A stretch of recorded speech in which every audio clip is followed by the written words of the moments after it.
Childhood. This is one of just a few photos of me playing outside as a young child. Growing up in the 1970s, people didn't take many photos, and they certainly didn't take photos of children playing outside because it was very common for a child to play outside.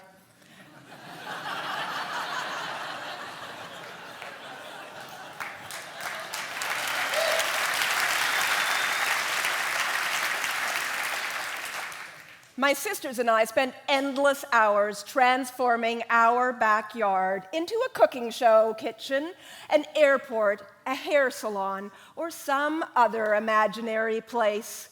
We would pull the contents of our basement playroom outside where there was more space and greater possibilities. Often our play would go to the back alley, or it would go down the street to our neighborhood friend's house. I have no memory of my parents being anywhere close by, or calling next door to arrange a play date. I imagine that these memories sound familiar to many of you sitting in the audience today. Think of yourself playing as a child.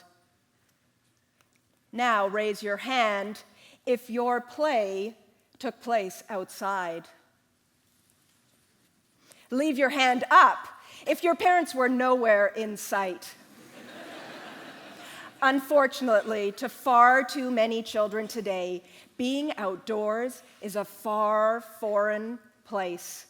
Kids with an interest in going outside are often guided by their parents or society to stay indoors to avoid discomfort and danger. Or they are distracted by a wide array of electronic devices that passively entertain them. According to US research, over half of preschoolers do not go outside on a daily basis with their parents.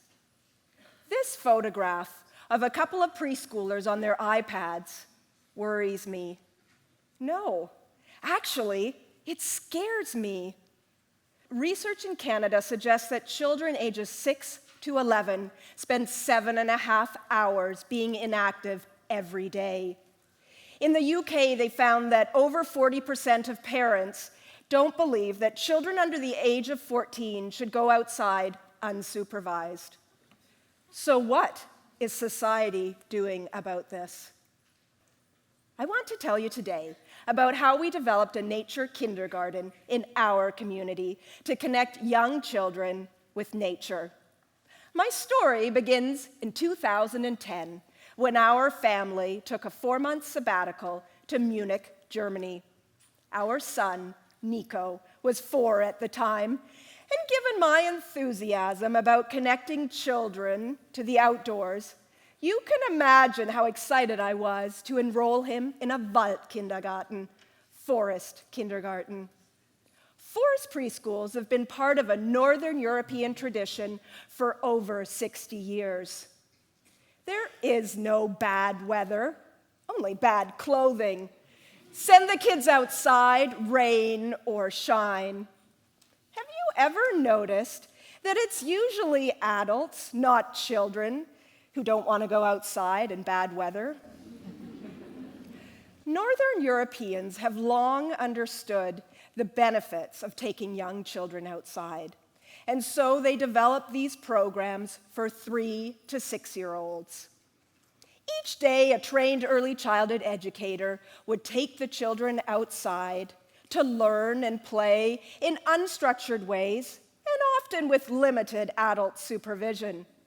While Nico's program took place in a municipal forest, these programs have also been successfully established on farms and in city parks.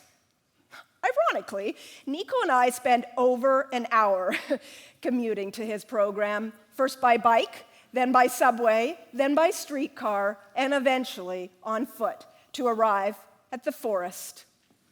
While the children in Wurzelkinder Waldkindergarten spent part of their day in and around these caravans, it was their daily excursion to the forest or riverbank that was the part of the program that is unique. Along the way, their educators would help them name and notice berries, bugs, slugs, and when they got there, they would sit on the forest floor in a circular fashion, give thanks to nature, enjoy a snack, and then they would play. Occasionally, I asked for permission to participate. I was amazed at what I saw. What a world of difference compared to the co-op preschool model back home.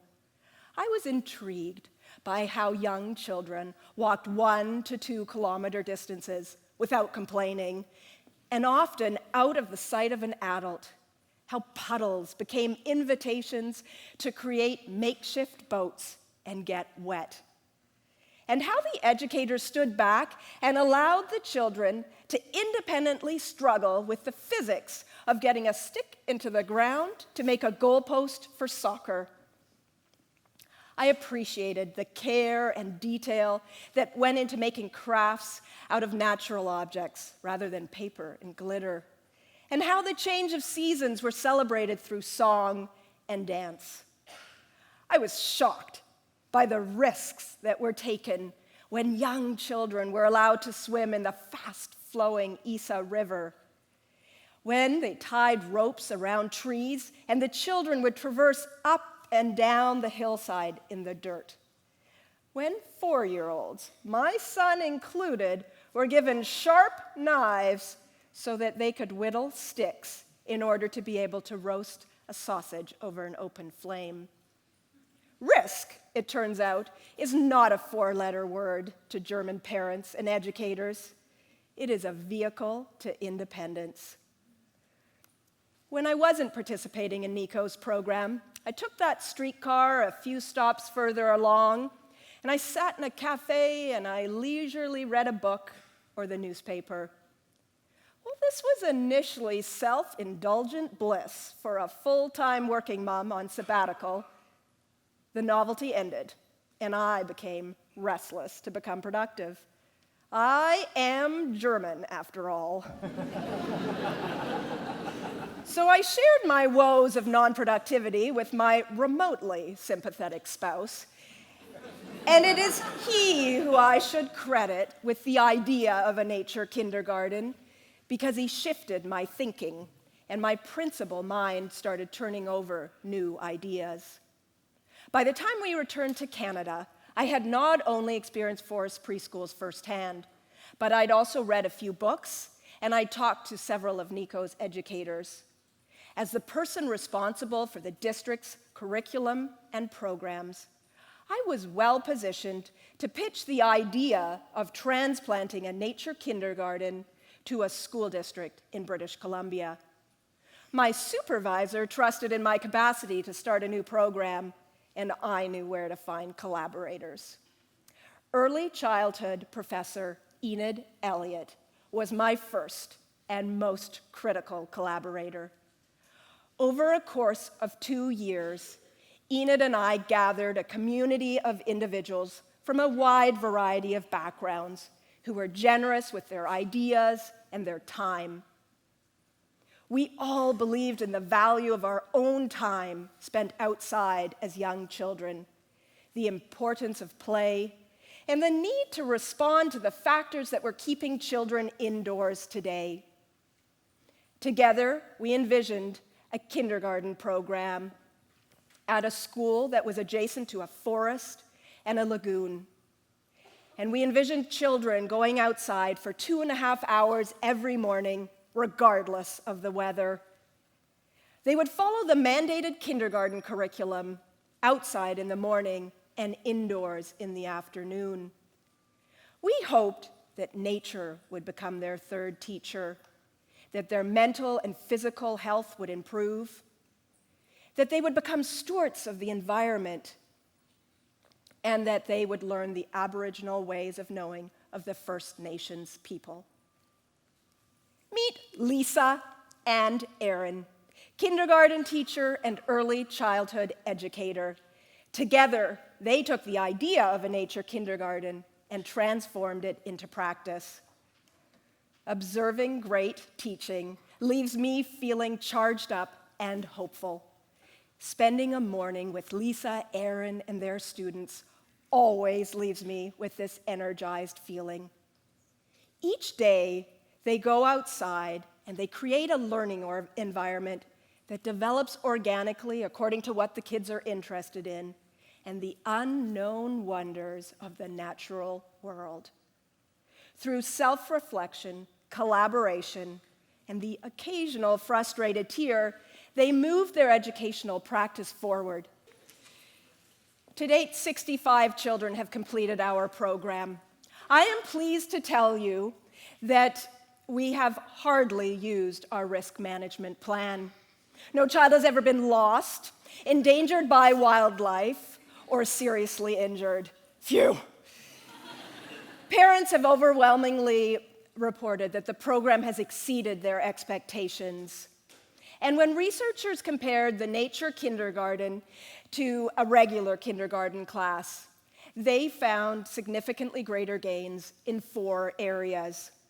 Those 4 areas were locomotor skills, assertiveness, cooperation, and self-control. So let's go through them one by one. Locomotor skills.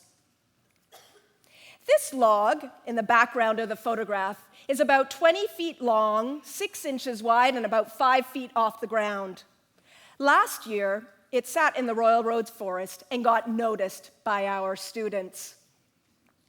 At first, they hung off of it, then they bummed along it, then they crawled along it, and eventually, you guessed it, they walked across this very long and skinny log. Fortunately, there were no concerned playground licensing officers anywhere close by. We need to empower young children to take age-appropriate risks on their own. We know that by doing so, they will lead healthier and safer lives as young adults.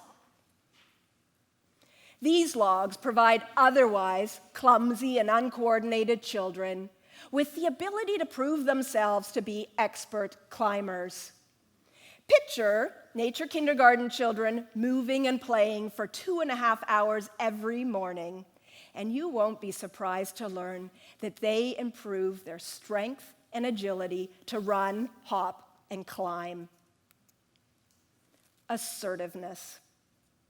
Every day last year, the class walked past a couple of anthills. The children became connected to the ants, as they do to most living things in their forest. As the year went along, they noticed that people were throwing sticks and rocks on the anthills, causing them to get damaged. The children identified themselves as the ants' caretakers, and they decided to voice their opinions.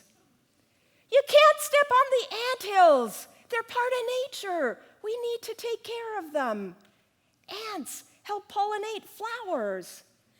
So they got together as a group, and they made signs and posters, and they taught others how to take care of the ants. Lucky ants. 4- and 5-year-olds taking care of them, not squashing them with their boots. Cooperation. The children soon learned that staying safe and happy in the forest means cooperating and caring for each other. Cooperation is a team effort. Help! This log is too heavy for me. Ava's friends rush over and they help her carry the branch down the path. You have to walk 1, 2, 1, 2, 1, 2.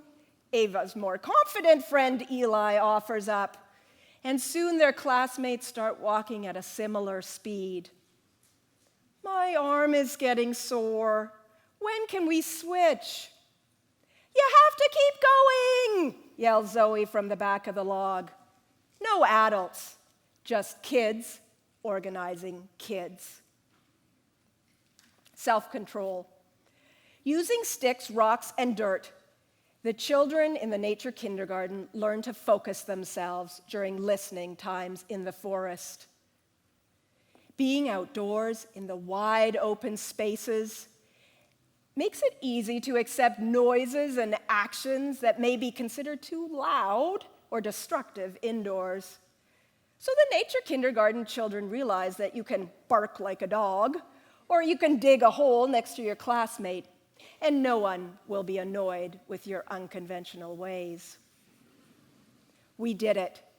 We transplanted a forest preschool to a school district in British Columbia. What we didn't anticipate is how the interest in this idea would grow. The nature kindergarten was at a front end of a wave of interest in outdoor programs for young children. There are now over 20 programs like this across the province, with several examples in different school districts.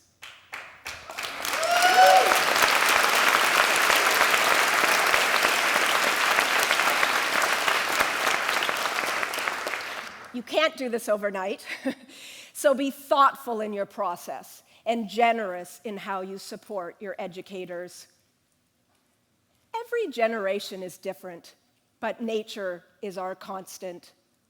Being outside as a young child helped define who I am today, what I value, and how I spend my time. I hope that my own children, nieces, and nephews, and the children who I educate will develop this same connection to nature. The future of our planet depends on raising children who have reasons to protect the world they live in. Thank you.